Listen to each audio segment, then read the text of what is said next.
கூட்டணி அப்படின்னு இருக்கீங்க, ஆனால் உள்ள எல்லாமே எதுவுமே சரியா இல்லையே. அப்படி இருக்கும்போது இது எப்படி சரியா இருக்கும்? இன்னும் நாள் இருக்குது, இந்த சிக்கல்லாம் இருக்குது, திமுக கூட்டணி மட்டும் இன்டாக்டாக இருக்குன்னு எப்படி சொல்ல முடியும்னு கேட்குறாரு. கான்ஸ்பிரசி தியரி கிட்டத்தட்ட திரு சபரீசன் அவர்கள் போய் டெல்லியில் காங்கிரஸ் மேலிடத்தை சந்தித்து கடிதம் கொடுத்தார்ன்ற ஒரு விஷயத்தை அவர் இங்கே சொல்கிறாரு. அதையும் நான் மறுக்கிறேன். திரு சபரீசன் அவருடைய நிறுவனம், அவர் பங்கு வகிக்கிற ஒரு நிறுவனம் திராவிட முன்னேற்ற கழகத்தின் அரசியல் ஆலோசகராக, இந்த ஸ்ட்ராட்டஜிஸ்ட்னு சொல்லுவாங்க, இந்த ஸ்ட்ராட்டஜிஸ்டாக இயங்குகிறது.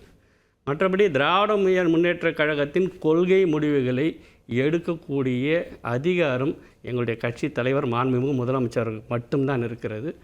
எந்த கொள்கை முடிவாக இருந்தாலும் அவர் மட்டுமே எடுப்பார். அதற்கு அவருக்கு அனுபவம் இருக்கிறது. அவர் தொடர்ந்து வெற்றி பெற்றக்கூடிய, மிகச்சரியாக தமிழ்நாட்டை வழிநடத்தக்கூடிய திறமை வாய்ந்த தலைவராக இருப்பதை நாம் எல்லாம் பார்க்குறோம்.